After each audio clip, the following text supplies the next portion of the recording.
All right, you guys, we're going to do a 2-for-1 this morning.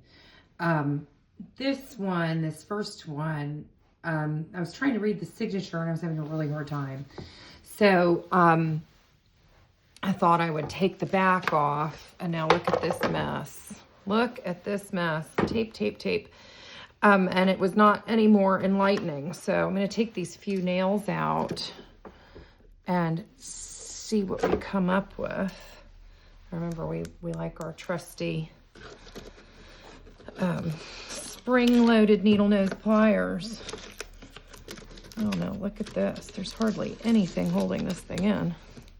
There's another one. 4. Is that it? Wow. So I already took the paper off. And I guess we can just pop this guy out. One of the reasons that I wanted to take this one out, it's taped down. It's taped to the frame, as well as everywhere else. Goodness. Look at that. I might need a box cutter or something. You never sit down. See, I did what I'm not supposed to do. I sat down without any of my tools. Maybe I'll go in this end. Pull more out of it. This is that old-fashioned strapping tape that has the fibers in it. You see that? Wow. Wow, wow, wow, wow.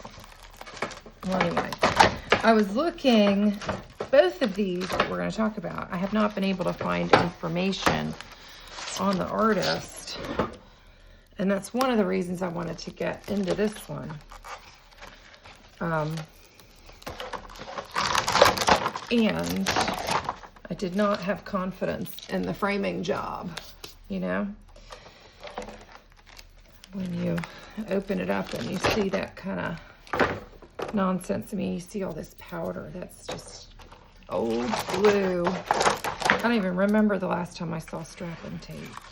We're going to go a little bit more carefully here as we get into the painting. Of course, like as I'm looking, and it looks like Jean Marie or Anne Marie, and then the last name I'm having trouble with. Of course, every time I looked up Jean Marie Pitts, it came up with Jean-Marie Le Pen, who just recently died, and of course has nothing to do with a watercolor artist. But this is well executed. It's on good paper. Unfortunately, yeah, there's some yellowing on the back because of the framing choices that they made. But, you know, I mean, all of this stuff with doing acid-free, this and that, is kind of a new concept. And so I would say that this person probably painted this and framed this maybe in the 80s. So unfortunately, unless I can find something about, I don't know what you guys can tell, it looks to me like Jean Marie Pitts. But it's hard with that last name, and it's faded quite a bit. But it's a nice little painting. We'll get that reframed, do a little bit more research. I found online a gallery in South Carolina that is doing a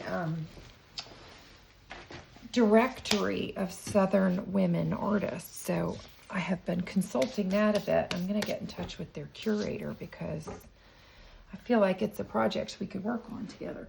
Now this one I wasn't going to take apart because the frame is nice and it's been well done.